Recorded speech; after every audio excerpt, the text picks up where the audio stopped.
Hi, welcome to another episode of Talking with My Mouth Full. I'm really lucky today to be sitting here with one of the closest relatives to Christopher Columbus that I know of, a real pioneer, an explorer, and just a wonderful gal, Thank you, Rahul. Rashmi Uday Singh. Thank you, Rahul. It's amazing to be here with you. When I first met you, when I was with the income tax department, and you had started your first restaurant in Bombay, in South Bombay, called Under the On the Over. over, yeah, in '92. Yes. And I had just about quit the government around then.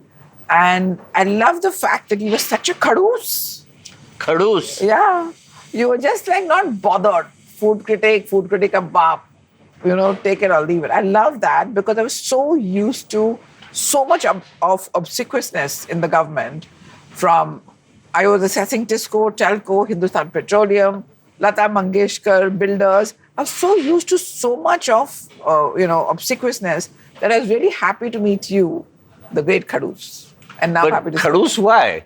because you're not bothered. Because the normal reaction of chefs and restaurant owners used Is to to be, like kowtow. oh, and- gee, okay, betho fair ji, enough. this, that. I love the fact that you were not bothered.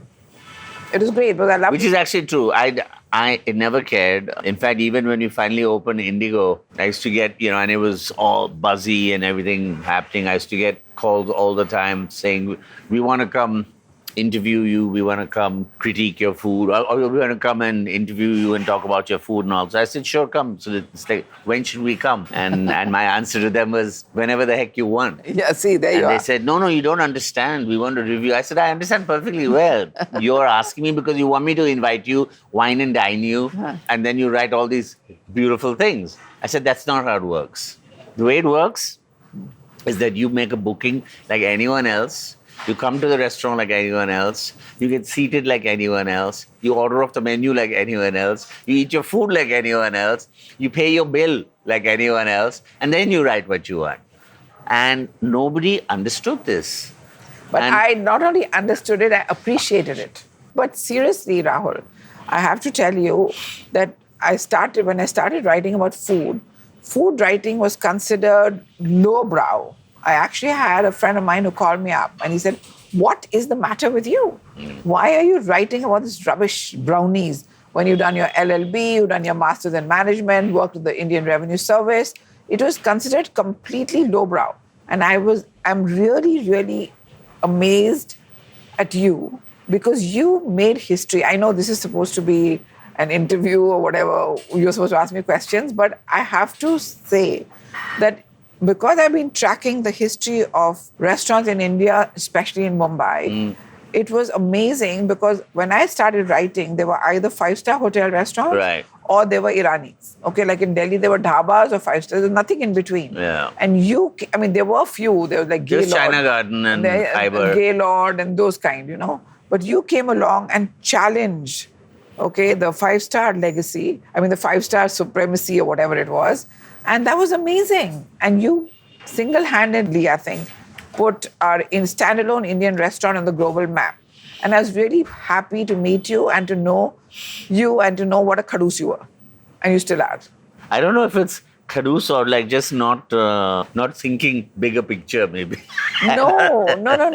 I think it is born out of self-confidence at your product and at what you're offering. And I think, and it's not arrogance, it's self-confidence and self-esteem. And that is why, for me, especially having come from the Indian Revenue Service, I don't blame them because in the income tax, you hit where it hurts the most, right? Sure. So I don't blame them. But it made me uncomfortable. Power made me uncomfortable. And that is one of the reasons which I wanted to leave after going on raids. But I was really happy to meet you. So, back in the day, under the over, we didn't have, there was no internet and all that stuff, right, back then. And things spread word of mouth. I remember I got a review from, I think it was Pritish Nandi in some paper. He panned me and I got really upset. And Dad was like, forget about it. Because food is subjective. So there are pros and cons to this whole social media. But I'm very happy with it because I think it's really, really important. I do a lot of foodie blind dates, and I do it a lot with these food influencers, with these women who does only vegetarian. There are millions of followers, and they are actually rooted in reality, right? Unlike somebody who's sitting over here in South Bombay and saying Yeka or in South Delhi or whatever, I mean, we are irrelevant. And I love the fact that you always got other people's opinions and served sort of as the mouthpiece or the channel for the layman, if you want to call it that, voice for critiquing your food. It was that kind of thing. In other words, you were the facilitator and provided somebody with a blank canvas or just provided the common man with the blank canvas. Let me tweak that a little bit. The thing is, I'm a Punjabi. I come from a family where food was everything. Yeah. My mother not only wrote 2 cookbooks, she taught cooking. And when I used to come back from my boarding school in Ajmer, I used to help her with the cooking classes. But the thing is, I have learned from Paul Levy that as a food critic, you must never, ever, ever let on that you cook. Because no matter how you cook, it'll be worse than the chef's cooking, and you're critiquing that. So never tell anybody that you cook, right? Because then you're likely to be opening yourself up for that. Yeah, right. And giving lessons on that. For me, my duty as a food critic is not so much as to say, eat this, it's good for you. My duty is to give an honest opinion so that the person can make up their mind about whether they want to dine there or not. And that's why I did what I did. And I still maintain that all this stuff which is happening in social media is really, really good. Of course, it is really, really bad for you guys. It could be because any old joker comes along and says anything they want to say. Yeah. They don't get served properly. They say nasty things. No, I guess what's the difference between that and going international or like going public to a much wider audience, right? Because you can. Yeah, but see, you're absolutely right. That's what I'm saying. This has its pros and cons, this thing.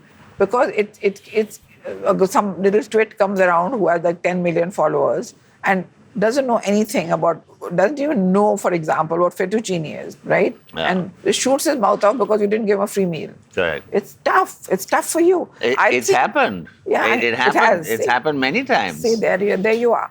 See, I personally think owning a restaurant and running a restaurant, according to me, is the most difficult, challenging business in the world. Okay, amongst all, I'll tell you. Where a few years ago, somebody from the George Soros office called me up and said, "Why don't you start a restaurant?" I said, "Have you lost your mind or what?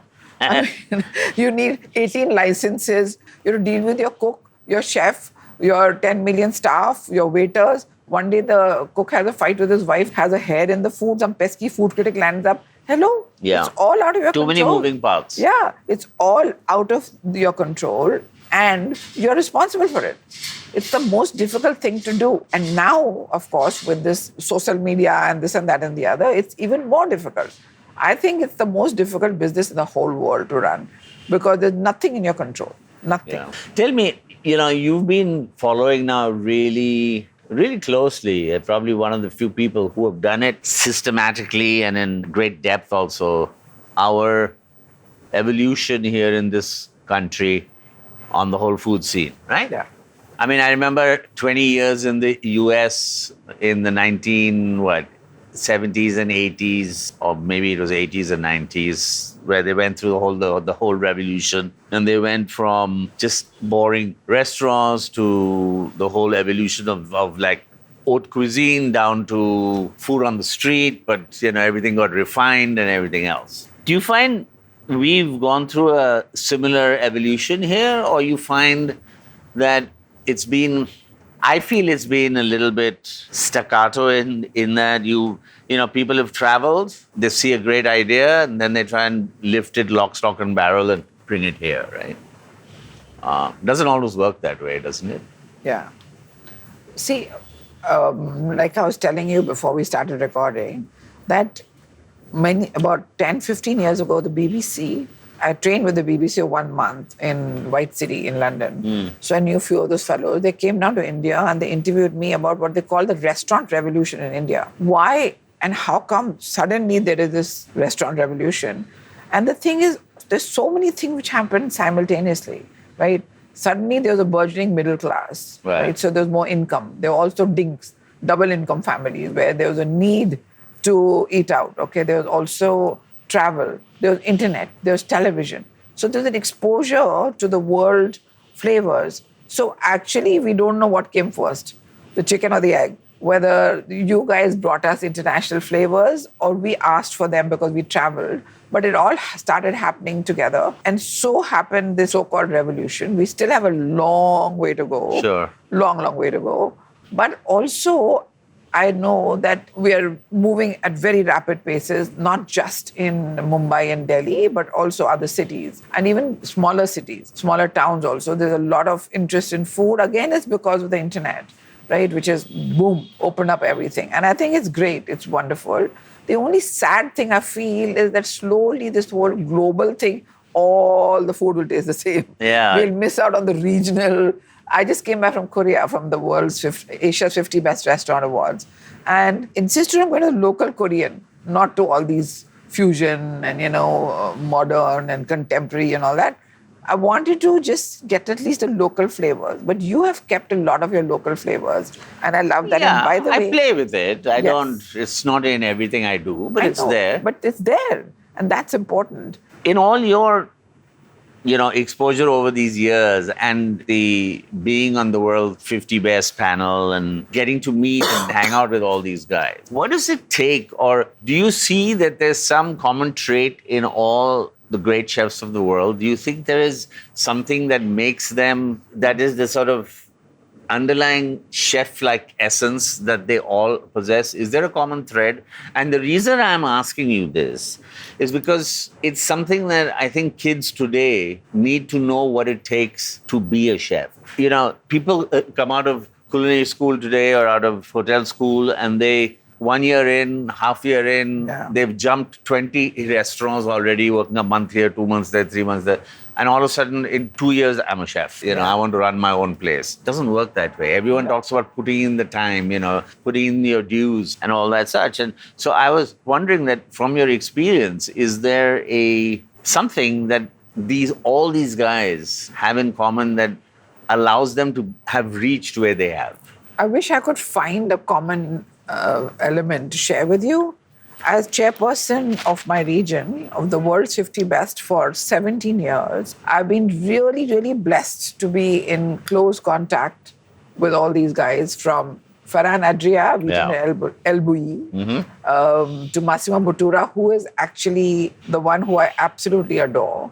He's the one who got me started in hospitality. Hoping you better ask me about it. Yeah, I will. And I was coming to that. Yeah. The thing is, all of them are different, okay? All these chefs, they all follow different drummers. Like, say, Gagan, right? He's more into all this, not molecular gastronomy, but creativity of a different kind. Sure. Right?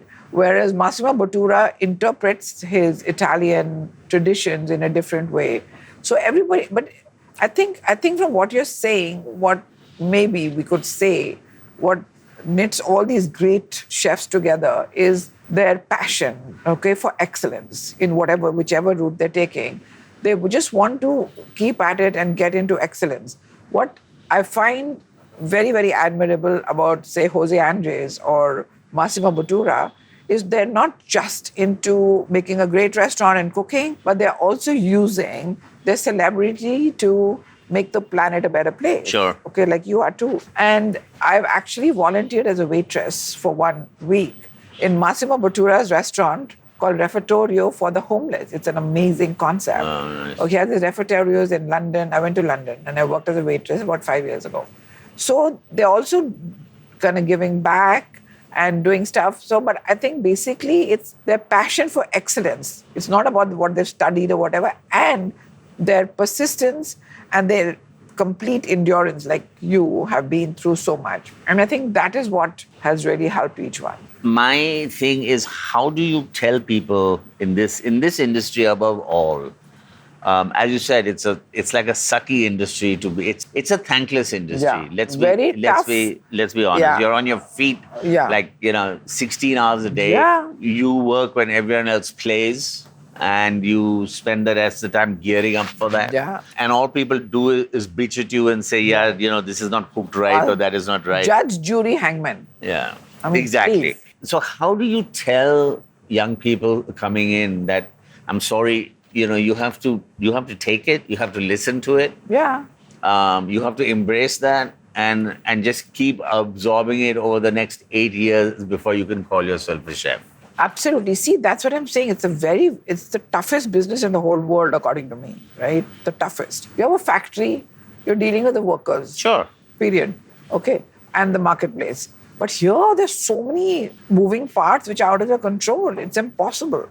Your chef will hold, I'm not saying you, but like a chef can hold you to ransom and hook off. You may have everything else in place, but chef may say, "Main to ja raha hu." Somebody's poached me. Sure. I mean, it happened when we Yeah. opened Under the Over. There you are. It's like The entire really... kitchen team walked the day I opened to the public. Oh, really? Yeah. See, there you are. It's a very, It was very... madness. Yeah, it's bizarre. It's bizarre and nobody realizes it. And the reason I realize it, because I've been studying it, I've been seeing it from inside, outside. And when people say to me, like this group, hospitality group which we have, when they say, thank you. I said, what are you thanking me for, champ? I'm just eating. You are the guys we need to thank. You are the guys we need to celebrate. Not people like who just go around, say, sit in an air-conditioned environment, eat, and pass some comments. That's ridiculous, right? For me, a chef is not just a chef. He's an impresario, he's a surgeon because he's cutting like that, all those things. He has to go and buy stuff. I mean, it's everything. He has to be an administrator. I'm not saying it because I'm talking to you. I've always believed that. A chef is not just a chef. It's just a lot more. And now the demands on the chef are so much more to also come and talk and present and all those things. Hold a podcast. Yeah, talk whole to people podcast. like you. Yeah, I know. Fate was than death. So I'm just saying it's tough, for the chef to do it. And also, I think what is another really important thing is the fact that chefs have become celebrities, okay, has made the young people think, "Achha, hum chef ban jayenge, celebrity ban jayenge." And it's the same with I guess people wanting to get into this business. They like see the sexy side of it. That's public and all this stuff. And chalo, hum bhi karte hain. Yeah, and we'll be standing there with a cigar and our smoking jacket and owning a restaurant. Hello, it's very tough. It's not easy. A lot of things in your time. Have they prepared you in any way for what you're doing now, or is it just something you stumbled into along the way? I've got lots of things more to do. Excuse me, to explore. Oh, I'm not questioning that. Then? No, I'm just saying that how did working in income tax and doing all that prepare you for what you're doing today, if at all? Okay. So the thing is, first of all, I am a qualified journalist. I've studied journalism in the Bombay University. I've trained with the Times of India in 74, 75 when you weren't born, right? Excuse me, I went to school. Okay. So I went to boarding school in 75.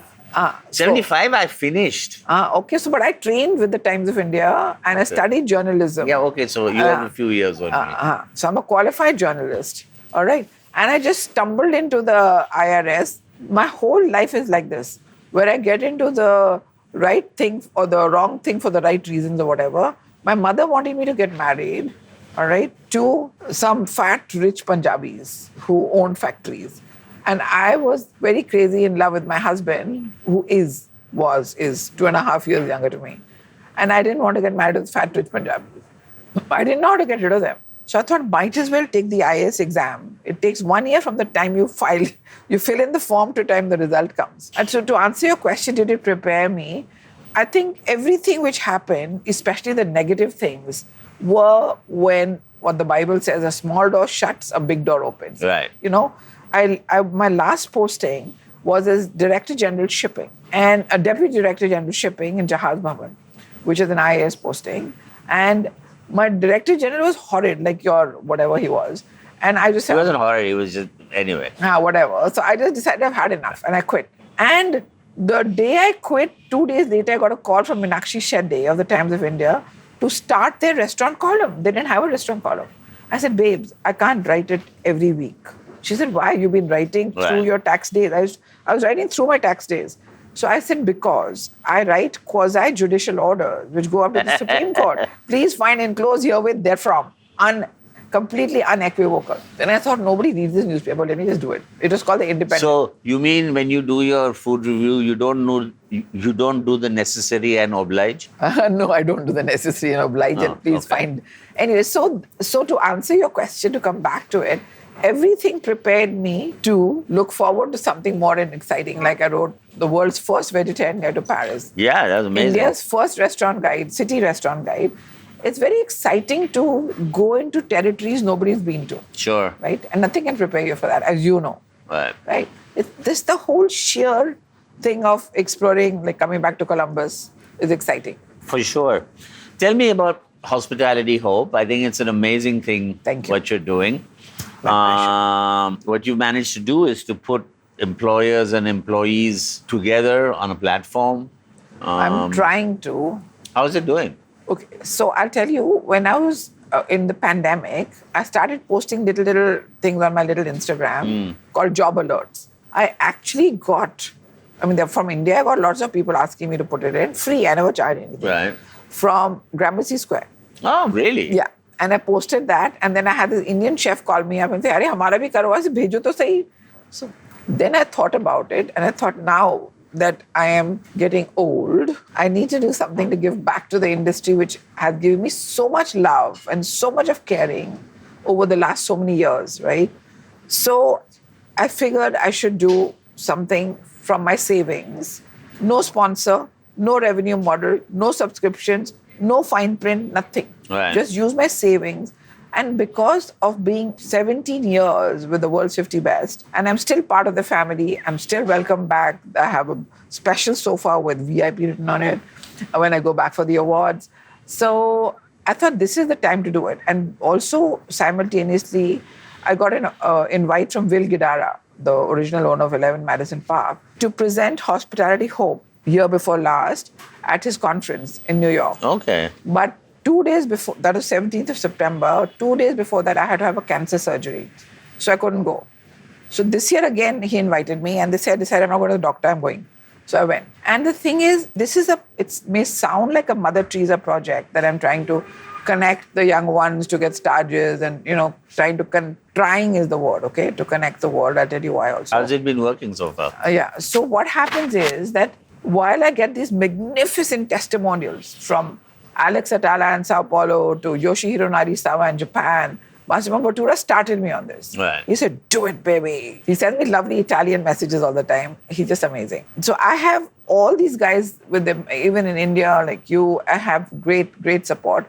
The problem is these brilliant chefs don't post jobs because this is done by the HR department, right? Chef ne bol diya, post karo job yaar, wo to nahi kara, right? So I actually hired somebody from the World's 50 Best who knew everybody, paid her a bomb to chase HR. Even now I'm paying a bomb to somebody to chase the HR departments to post their jobs, right? At the same time, I decided and this digital bloody portal to scares me no end. It's been made twice, thrice, it's bombed. Again, I've set it up. Again, it's bombed because I don't understand the bugs. So now it's a little better, it's on track. But I've also shifted the model a little bit to do things which I understand. Like I did Chef Satish Arora's book launch because nobody was ready to launch his book. His editor told me, his publishers were not at all keen. When I called them, they said, we'll send you books to sell. I said, hello. And you were there and it was beautiful. Yeah, it was. Yeah, because everybody came forward for it. The Taj not only helped me do it in the rendezvous, but they wanted to be not even as a host. I said, please, I like honest, mentions.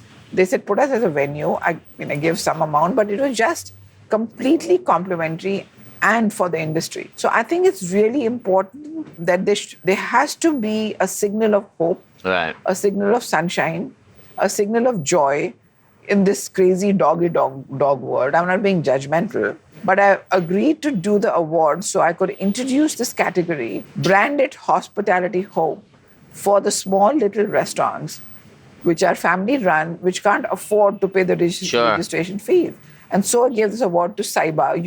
We missed you at the awards, run by Maithili Sawant, 37-year-old restaurant. She runs it alone. It's fab. It's in Bandra. It's Malwani. Noor Mohammadi, which is 100 years old. And also A. Ramanayak Udupi Sri Krishna Boarding, whose father started Udupi restaurant in Bombay. Called them and honored them. They're all coming to Lonavala, by the way. All these three. Fantastic. So to give them awards, to honor them, it's really important. And I made the Times of India introduce this category which they've never had, and to brand it Hospitality Hope. To brand it Hospitality Hope, I had to pay 1,06,000 to the Times of India. I did it. Because I think it's really important Sure. that we keep a balance and we reach out to them. And this is my little tiny way of giving back. And it makes me very happy. It's like I said, it's not Mother Teresa. It's a selfish project. It makes me happy. Hey. It makes me very happy in between my infusions and treatments and all. Jaake karo. Very khush. So it's for me, it's a passion which I want to figure out how to take it to the next level. Have you become more knowledgeable about this now since having gone through serious medical conditions yourself? And have you had to look at your diet and all that? The Have you thing- become more aware? Yeah, my doctors have made me more aware. But the thing is, a lot of modern medicine, allopathic doctors don't believe in food. Sure. You eat what you want to do. I did chemotherapy. I've had a cancer surgery. But my friend Sonu Shivdasani of Soneva Fushi Sure. Sunevani, he told me just fast 48 hours before your chemotherapy and you will be fine. You won't feel no. And I did. 48 hours I fasted. And I finished chemotherapy. At the same day, I went for Gastromasa, which was being held in Istanbul, which is a food festival where all the great chefs had come. And again, it was my hospitality hope which spurred me on to do it. So definitely I've become more conscious, but I've always been conscious. Sure. Because the Chinese believe, which I shouldn't be saying it, but this is what I was told, that a real gourmet cannot be fat. Because a real gourmet is somebody who knows what their food is and what they should eat and Right. not eat. And that's what the Chinese believe, but I don't know how true that is. Because some of the greatest gourmets are fat. So I'm not really saying that, but it's really important, I think, to be aware of food and what you're putting into your mouth. It's like this. The modern medicine guys, for example, they believe in the power of a little pill, that chota. Yeah. Okay. You have this pill, all your pain will go away, this Panadol or whatever. But they think that kilos of food doesn't affect you. Where's the logic, right? That food has great power to give you nutrition, to give you, It's give you, pretty obvious. yeah. So I believe in that for sure. But I just want to add here that other than food being a very important element, I think the mind plays a very important part as well in keeping you well. It's really important. And I have learned it through my open heart surgery, through my cancer surgery, through everything, that I've been absolutely fine through it all.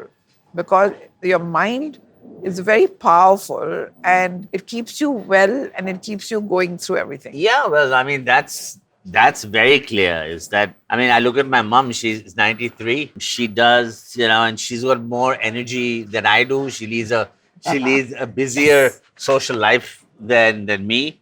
But she does like a New York Times crossword every day. She does a Sudoku every day. She does a Wordle and something every day. And she'll sit there until she makes genius category every day. And then her More- day starts, right? More power to her. And it's very true what you're saying is the mind. The minute you stop using your mind is when you lose all sense of purpose. Yeah. When you have no purpose, Yeah. you have no existence, right? If So you don't use it, you lose it. you lose it. There you go. Yes. Are you hungry? Yes. Neki और पूछ restaurant में बुलाओ और खाना भी नहीं दो. Okay, yeah, okay. I'm being khadus again, as I you know. rightly I say. But told you. anyway, we're going to do for your vegan self, we got vegan pork ribs. I know. Slowly, can I see it? Can we have the dish Yeah, here come. so you can explain better? So What do you mean by vegan pork rib? I'm joking. I thought you made them out of tempeh or soya or something. No. They're genuine piggy Thank pork God. ribs. Thank God. Can I have So- my phone to take a photo? But That's the So I thought we'd do a pasta with banana flour ragu, which is a little Beautiful. unusual. And this, of course, to Wow. touch upon my Khaman Kakadi background, Maharashtrian Amazing. background. This is basically a burnt cucumber dish that we do with a kiwi salsa on it. So there are two, three different ways we do cucumber here. There's some grilled, there's some shaved, there's some just Wow. lightly I remember this sauteed. was one we had, Yeah. which is excellent. And it's done with so we do like a fermented kiwi salsa with that. So you get a really nice pop of bright acidity. And then I've got like a peanut thecha, which we add over So that. how many different cuisines, countries in it? So there's Fuck if I Maharashtra. know. I have no idea. No, there's a little bit of like Indian flavor in there. And then kakdi is kakdi, so it's just cooked little different ways. It's seared and grilled, burnt a little bit. And yeah, so there's a little bit of fermentation involved, but that's pretty much an international Yeah, now it is, yeah. technique. Okay, so what should I begin with? Well, this is cold, so maybe you want to start with that. Should I use my fingers? Yeah, just or if you want a fork, So this is, what is the You- name of this dish? this is our burnt cucumber. Burnt cucumber. Yeah, so that's shaved. The burnt is underneath here a little bit. There you go. So here we have an anyaloti that we do. It's just stuffed with Jerusalem artichoke, sancho. The anyaloti itself is like a saffron dough, and the ragu underneath is using our local banana flour. Yes. So we've made a ragu with banana flowers. Wow. So I mean, this is traditional Italian dish, if you will. Doing an agnolotti with a ragu, it's not unusual. But what is unusual is using banana banana flour. flour. So that's, I guess, like a local ingredient. Um, and Oh, sorry, one minute. Did you get a top shot of this dish? It's beautiful. Huh? Close top shot. pork ribs, which we brine and cook over many hours. And then the brown stuff and the dressing that you see on there is Khandeshi Kala Masala Mole. So, which My is, God. yeah, so- Mole from Mexico, Khandeshi Kala Masala. yeah, this is You kind got of chocolate in it? yeah, chocolate in the mole, and then we flavor it with this masala. It's like a garam masala, but comes from the hinterland of Maharashtra, closer to Madhya Pradesh side. It's like a tribal spice mix, and it just tastes really great. It goes together beautifully, and we serve that with like burnt morning in glory, which is just cooked on a plancha. So it's just a little charred and burnt, very dry, very, very easy dish. And this is like melt in your mouth pork. You gonna Wow. try it? Yes. Go for it. Do you want to try it? Your mouth is I watering. will. I will. Mouth I is will have watering. it. You want to try it? The texture, the Sorry. flavor, the balance, the fragrance. The most important, of course, is the ingredient has to be really fresh, which it is. Of course it is. And your presentation is unique, like this little parda you put on top of this, Yeah. that pile of the charred ribs. It's superb. Thank you. As it is, we're here talking with our mouths full, so it's okay. Okay. Anyway, thanks. But thank you This very is much. fun. I've had it. I hope all of you have enjoyed our little tete-a-tete here and at Ode. And thank you, Rashmi, for making the time from your crazy busy schedule. Fully crazy. And congratulations on the award that you're going to get tomorrow. I've just dated when this was shot, right? So by saying that, but But thank you. Thank you for having me. And you know what? I have to tell you, I've been a big admirer of yours from the beginning, even though you're a Kharoos. And I'm happy you remain a Kharoos because I've been a big admirer because I've been tracking the history and I do everything with a very scholarly, systematic way. This is my way of writing, researching. So I've been always a big admirer of what you've been doing, whether it was Indigo, or Under the Over, of course. Just Desserts, I've actually been there, by the way. Under the Over, Indigo, of course. All the Indigo delis were outstanding. And now, then Qualia, and then here. So I'm really happy that you are continuing with your crazy creative mind and producing all these original masterpieces. thank you. It's been a fun journey. And I think what's kept me going is the constant questioning of relevance. So I'll keep going at this for a bit until I don't. Hello. Your mother's 93. Yeah. Okay, she's a good example. You've got good genes. So please keep Yeah. going, keep feeding us all this I will. fabulous food. As I said, I will keep doing this until I don't. Okay. Good luck and thank you. Thanks, Rash. IVM